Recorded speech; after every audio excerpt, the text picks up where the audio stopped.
Wow, it has been a hell of a long time since I did a versus video. And the last one at least made sense, comparing a game to its sequel. This one may not seem to make sense to compare at first, but I feel there are enough similarities to talk about, as well as describing what is unique about both. Given that they're both tournament arcs as a show, I should love both equally and both are great, right? Well, if only things are that simple. I'll mostly be talking about the anime versions, but I'll bring up the original webcomic/manga if necessary. So, here's a quick rundown of both anime. So the God of High School is essentially about a special tournament, the titular God of High School tournament. In it, students from South Korea are brought together to fight each other. The winner of the entire tournament is allowed to have any wish they want granted. Even though most students use their own variations of martial arts, some students also use something called charyuk, or borrowed power. Basically, some people borrow supernatural powers from various gods and demons and historical or mythological people in order to gain an advantage in battle, such as Mira borrowing the power of Lu Bu, granting her a stronger sword, or Ilpio, who borrows the power of the nine-tailed fox demon, changing how he looks a bit and allowing him to manipulate fire. At a certain point, the tournament aspect ends and becomes a more traditional shonen action show, but the origins and premise of the show center around a tournament. Record of Ragnarok is about how the gods' council gathered to decide humanity's fate.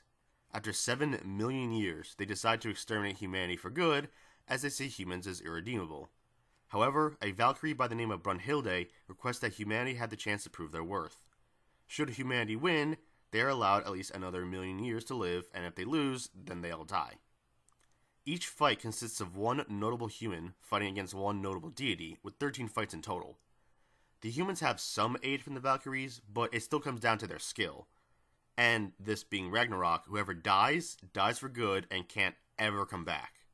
You have fights like Thor versus Lu Bu and Heracles versus Jack the Ripper, so on and so forth. So the similarities between the two are the fact that they are both shows based around tournaments and heavily involve godly, historical, or mythical figures in their plots. They are also known for their spectacle-heavy action scenes and over-the-top moments. They also both have decent soundtracks. They also, unfortunately, both suffer from subpar anime adaptations. Not a similarity I thought I would mention, but yeah, not great.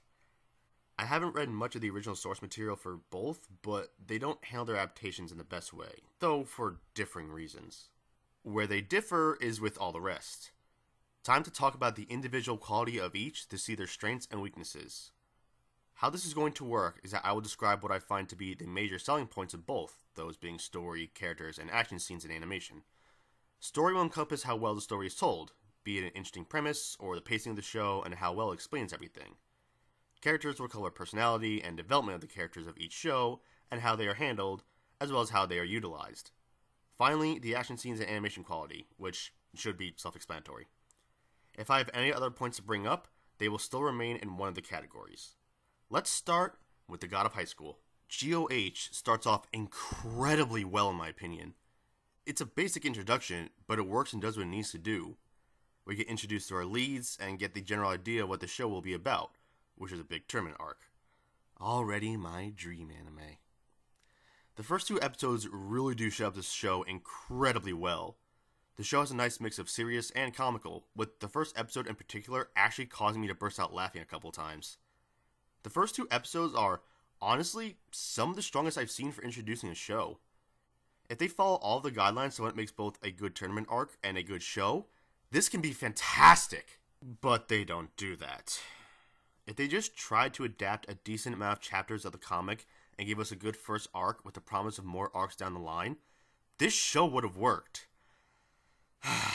Instead, they adapt about 100 chapters into just 13 episodes. There goes all the potential.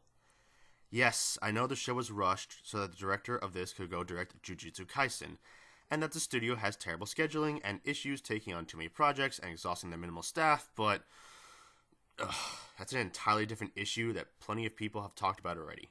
Anyway, you can see this show go downhill very fast.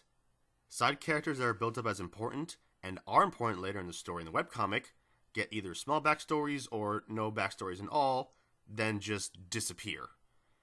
Important plot moments seem to just come out of nowhere and get very little explanation. I still have no idea what the villain's group plan was. The best aspect of tournaments are quickly done or not done at all. Charyuk is the power system, and in concept is a really cool idea. While some people have some super version of normal martial arts, in order to get the typical powers and abilities that you see in typical shonen action shows, a person makes some spiritual pact with a godly figure or demon or historical figure or something, and gains powers associated with that, as well as taking on some physical appearance of that being. The problem is that the show doesn't explain any of this. First off, how do some people seem to have powers before Charyuk? And are the pacts random or predetermined? The capabilities and limitations are never explained as well. You borrow power, sure, so you're not all powerful, but how much you borrow and how much is still skills isn't properly explained. So people can just do crazy shit, and we can't tell if that's what they're allowed to do, or just doing as much as the script needs. Not only that, but not only is Charyuk not explained well, some people get this incredibly important power off screen. Oh, not just side characters either. Han Dewi, one of the main three, gets his power off screen. Something that should have been a huge and important moment is just reduced to, yeah, I got it, moving on. Yeah, that's the quality of a good show, having important moments to 4 character arcs just happen. Because of the rushed and terrible pacing of the story, the lack of explanation and building up characters and moments just to drop them off the face of the earth, when you get to the end of the show, there is no investment. What should be an awesome and huge climatic moment for the show is just another fight and you're just waiting for the show to end as opposed to being excited for what comes next. The way the story is handled sucks. For anyone saying that the webcomic is much better, I tried reading the webcomic. I really did. I hated it. I won't go into specifics, but if the anime is bad, I feel that the webcomic is worse. I await comments from people who don't know what an opinion is. Now for a record of Ragnarok's story.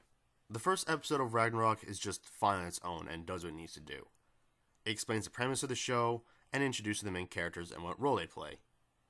The show has an incredibly basic premise, and as it only covers the first 3 fights of the series, with the manga starting its 6th fight as of this video, it never goes too deep or complex into its concept. Gods are the antagonists, humans are the protagonists, and they must fight to see which side wins. It's that simple, and honestly, that's fine for a premise like this. It helps get to the action better, and should make the story a smooth and easy to follow ride. However, the way it tells its story is fucking awful. There is so much talking! I get that this is still a story, and a story needs dialogue and narration and exposition. I know anime tends to over-explain things sometimes, and disregard the show don't tell rule of visual entertainment for the sake of making sure that the weird stuff is explained. Sometimes, this talking is needed to explain the things that may be hard to follow, and to give a break from the constant action. However, having all of these tropes all at once is incredibly frustrating. It's so bad that they announce fighters twice. They'll give the wrestling-like announcements for each fighter, which is fine, only to do again minutes later. Why? What purpose does it serve? Adding to the runtime and only that? We don't need the thoughts of the audience or the announcer explaining how every finger that moves on a fighter works. We can figure some stuff out on our own without being spoon-fed how incredible it is that living beings breathe air, and that they first need to inhale, then exhale in order to not choke from no air. It feels that overdone at times. It also gets stupidly formulaic with the backstories. Yes, having the backstories is fine, and having explanations for major moves is fine. But it's when they do it and how long they could last is where the problem lasts. A fight usually goes like this. Introduce characters. Quick fight. 1 character backstory. Talking about the fight. Maybe might have more of the fight or maybe not. The backstory for the other character. Talking about the fight. Maybe a character is about to launch a big move, but now we need the life story of that move. Then maybe the fight might continue or end. This happens almost the exact same way all 3 times. This stuff is necessary, and anime does it all the time, so as annoying as it is, I'm not mad that they exist. I'm mad at the placement. The special move exposition being in the middle of a fight is fine, but if you're going to have backstories, at least have them prior to the fight.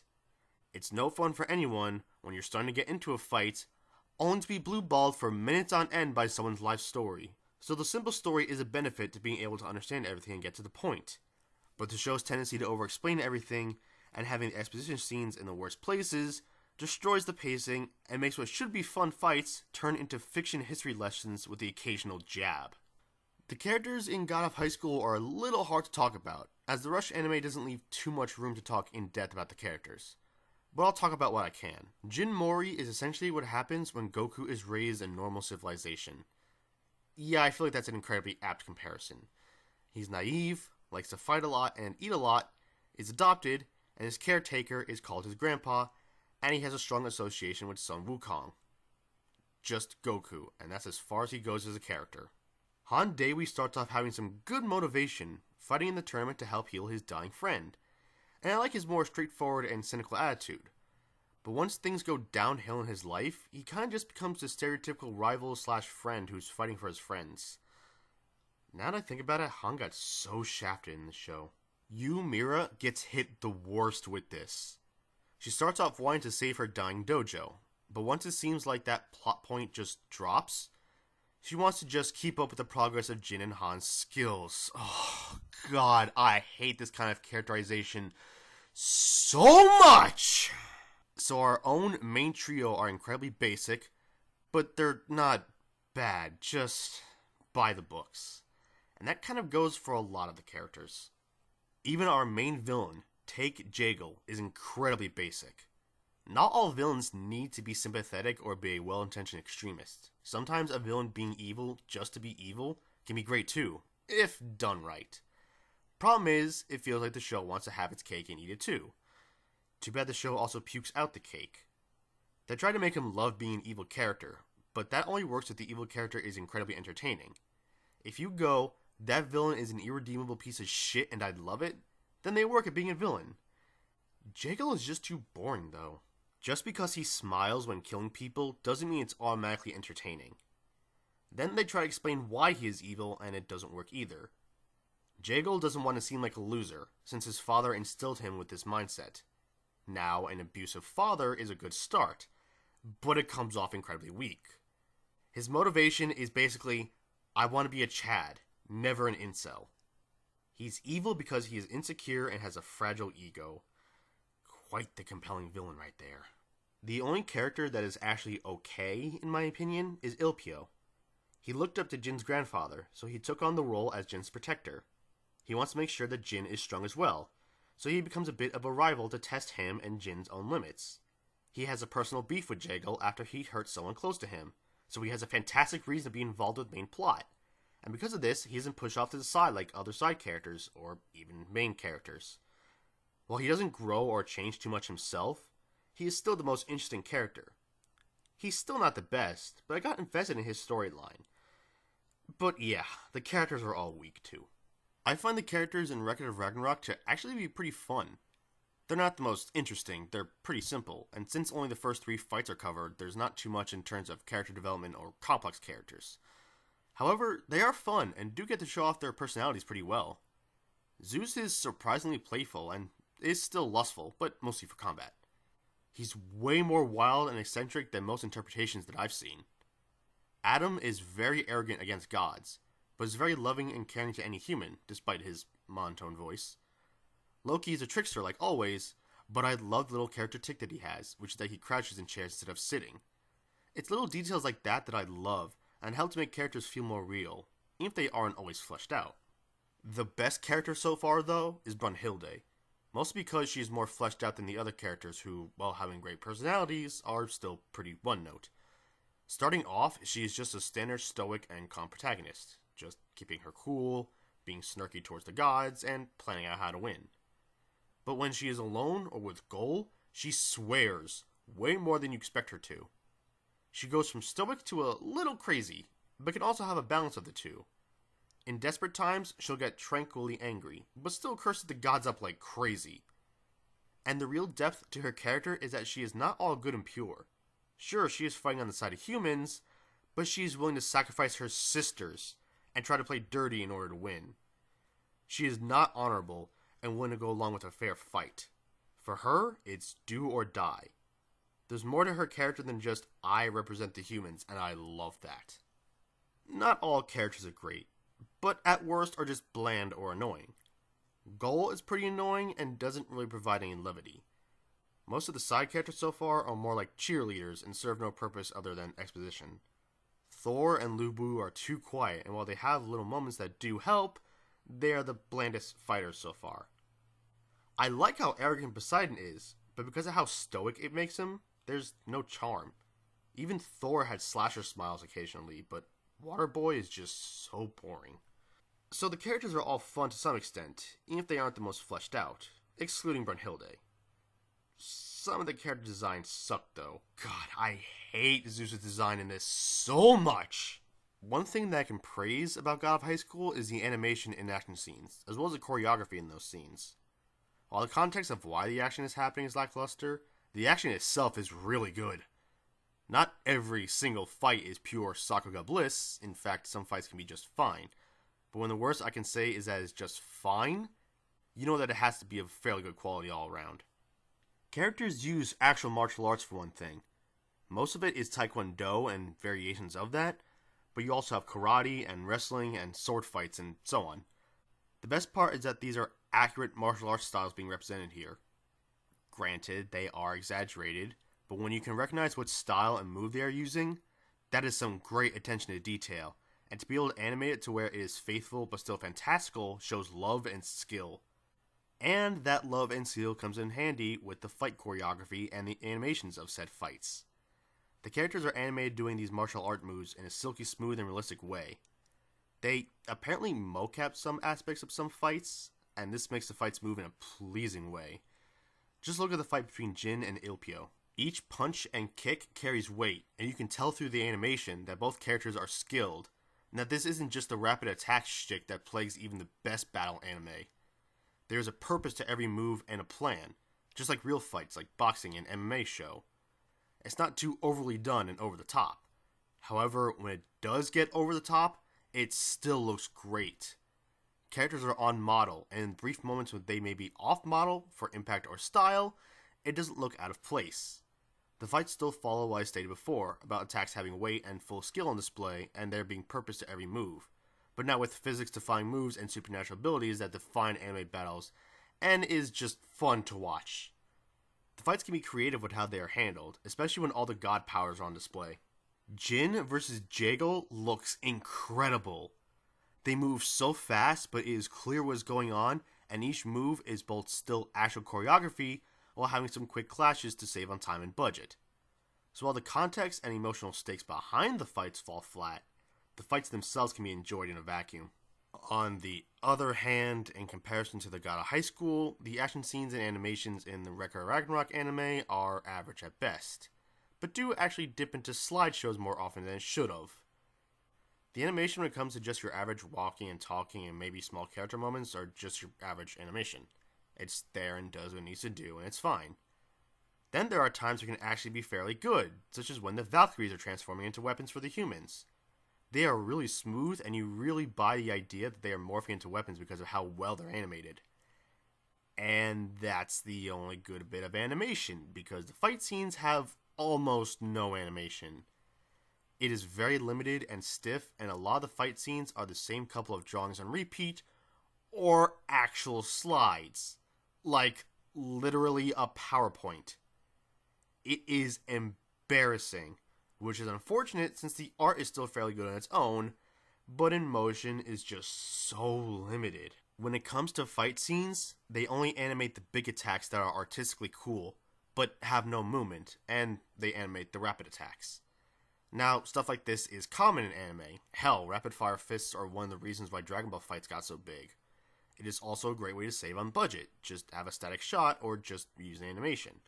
It's common, but when a still image from a manga has more impact than the animated version of that fight, something that should be way easier to sell the impact, you've got a problem. Now, I'm not expecting Sakuga from every orifice of the show, but when your show is based on action scenes, there's an expectation that it'll at least look good. The studio that animated this show seems to do a lot of work on visual novels, which makes perfect sense. It's the inherent cheapness and seeming lack of effort that stand out. Even if that isn't actually the case, that's how it comes off. It's a great example of limited animation ruining what could have been great. You can get away with limited animation if the series is still directed well. Berserk has very little animation, but the story is so good and the series is directed so well that I didn't notice until it was pointed out to me. This didn't get away with it. There is almost no choreography to speak of in the fights. Like I mentioned, it's either big attacks or rapid attacks. No real movements or intricate moves like fights normally would have. Now, in one way, it is faithful to the original source by directly adapting the page to the screen. In that regard, I suppose it's faithful. But there are things you can do in animation to elevate what paper can't do, and this show never does that. Since these awesome fight scenes can now be animated, it should make the fights more dynamic, and if done right, can help elevate these fights to being even greater than they are. But that never happens. I fully believe that so long as you don't give characters moves or powers that they shouldn't have or do something out of character, I have no issue if the fight isn't faithful to the source material and does its own thing, as long as it doesn't forget the point of the fight. Basically, these fights don't take advantage of what animation can do. If all anime were 100% faithful in action scenes, we wouldn't get some of the best fight scenes to help define the genre. Like, imagine the fantastic fight between Obito and Kakashi in Naruto. Even non-Naruto fans like this fight. The anime's fight is so good and manages to tell a story with not that much dialogue. The choreography is creative and the animation is smooth and on point. And even though they are off-model, the exaggeration helps to sell the impact of attacks and make the emotion hit more due to exaggerated facial features. Now, here's the manga's version. The same point of the fight gets across just fine, but the fight itself is rapid-fire attacks and one or two actual attack moves.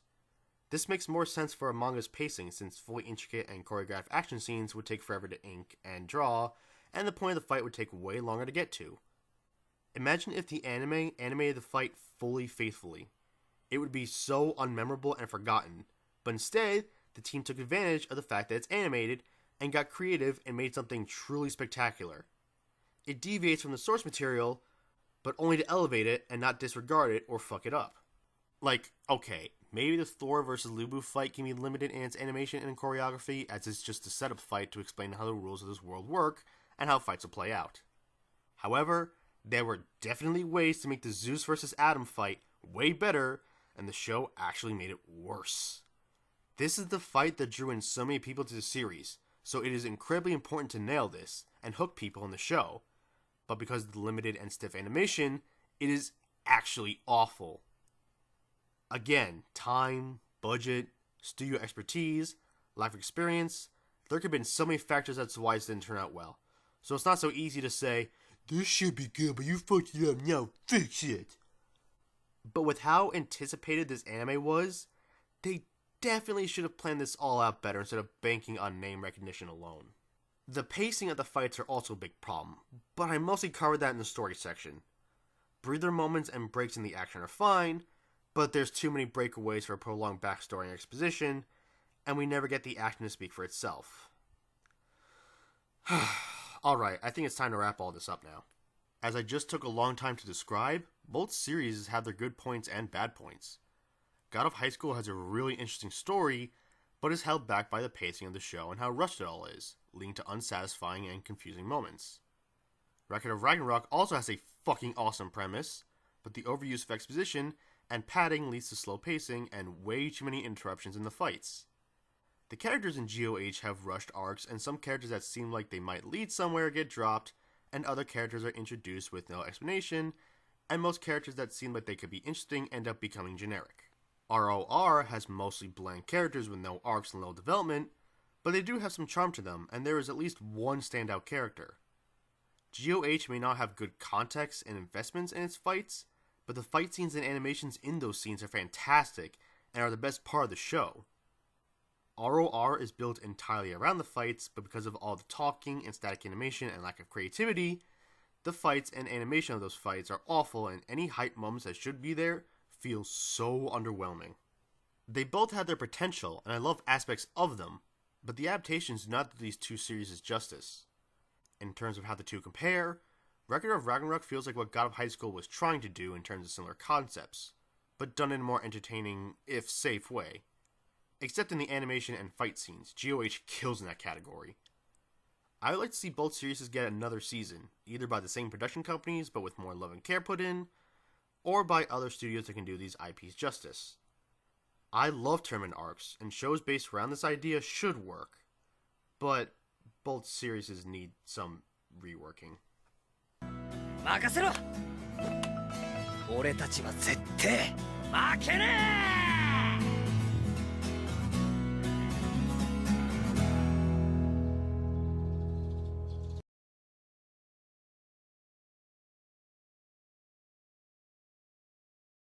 In order to get the typical powers and abilities that you see in typical shonen action shows, a person must make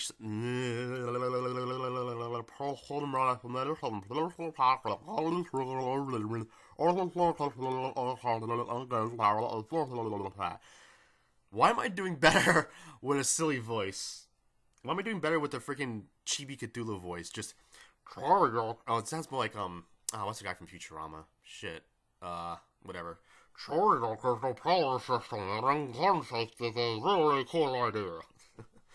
Alright, I'll try this again. He's naive, likes to fight a lot and eat a lot, is adopted, and his caretaker is called Caretaker. Caretaker. I have this speech impediment. I don't know what it is. I have something. If you hear previous bloopers, I have some kind of speech problem, but like I add words or just slur words. I fucking hate it. Alright, let's try this again. Ugh. Even our main villain, Take Jagle, is incredibly basic.